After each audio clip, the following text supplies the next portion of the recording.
सरकार या सर का इनकार।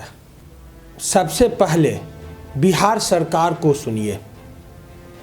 यदि कोई व्यक्ति किसी विधि व्यवस्था की स्थिति, विरोध प्रदर्शन, सड़क जाम इत्यादि मामलों में संलिप्त होकर किसी आपराधिक कृत्य में शामिल होता है और उसे इस कार्य के लिए पुलिस द्वारा आरोप पत्रित किया जाता है, तो उसके संबंध में चरित्र सत्यापन प्रतिवेदन में विशिष्ट एवं स्पष्ट रूप से प्रविष्टि की जाए।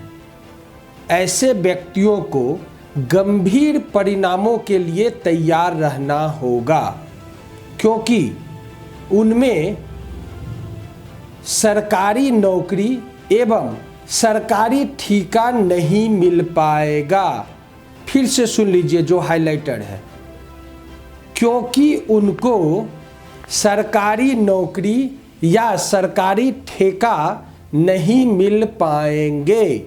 यानी आप कहीं कोई धरना प्रदर्शन करते हैं, सरकार की बातों से सहमत नहीं होकर अपनी बातों को रखते हैं या सरकार का विरोध करते हैं, किसी प्रकार का धरना प्रदर्शन करते हैं, रोड जाम करते हैं, और उसमें अगर पुलिस व्यवस्था के बीच अव्यवस्था फैलता है, आप पर एफआईआर दर्ज होता है, तो ना तो आपको सरकारी नौकरी मिलेगी और ना ही सरकार के सहोदर के साथ में बैठकर सरकारी ठेका आप कर पाएंगे। ये पुलिस महानिदेशक बिहार सरकार के द्वारा निकाला गया पत्र का एक भाग मात्र है।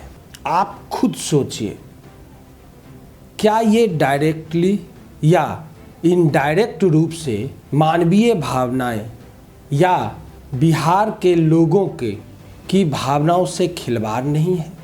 क्या हमारे अधिकारों पर एक अदृश्य बंधन नहीं है? खैर, अब उससे थोड़ा और आगे बढ़ते हैं। उत्तर प्रदेश के एक विधायक कहते हैं कि जो किसान बैठे हैं वो 100% आतंकवादी हैं। पुलिस उनको शूट करे, अगर वो नहीं भागते हैं तो हमारे लोग जूते मारकर भगाने को तैयार हैं। ये तो विधायक जी के बोल हैं। चलिए, विधायक जी से भी आगे सत्तानसीन सरकार का क्या बोल है वो भी सुन लीजिए। उत्तर प्रदेश सरकार किसानों से आंदोलन ना करने की शर्त के लिए 5 लाख से 50 लाख तक की मुचलके भरवा रही है। अगर आप किसान आंदोलन में जाते हैं, किसी भी तरह का सरकारी नफ़ा नुकसान होता है, तो आपको 5 से 50 लाख तक का भरपाई करना होगा। क्या इसकी भावना समझ रहे हैं आप? वहीं दिल्ली की सरकार 2 कदम और आगे।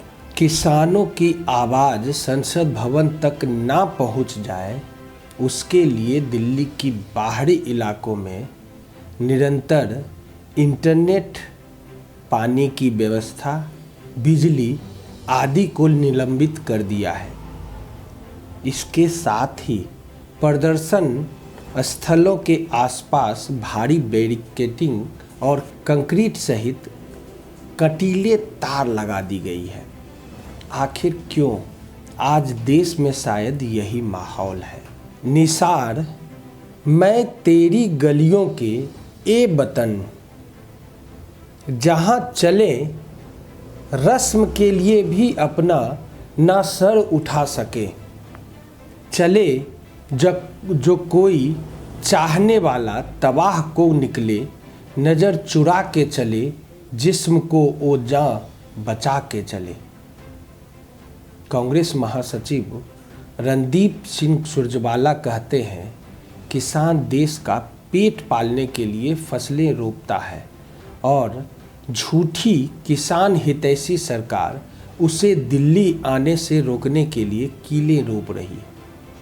कहते हैं ना, सिर्फ विकास विकास और विकास के रट लगाने मात्र से कोई विकास पुरुष नहीं हो जाता, या पांचों वक्त का नवाजी मुसलमान असली मुसलमान नहीं हो जाता। देश और उसके लोगों की इज्जत उसके पांचों इंद्रियों के संकेत से होती है।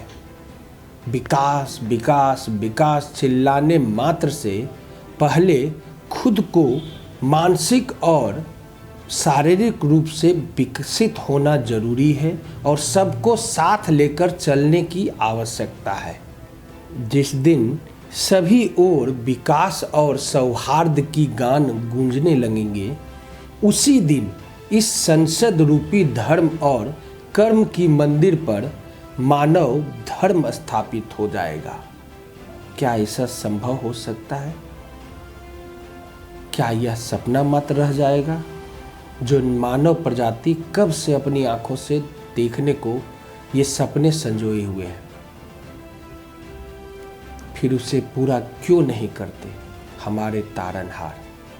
खुद को विश्वगुरु कहना बौद्धिक ईमानदारी है।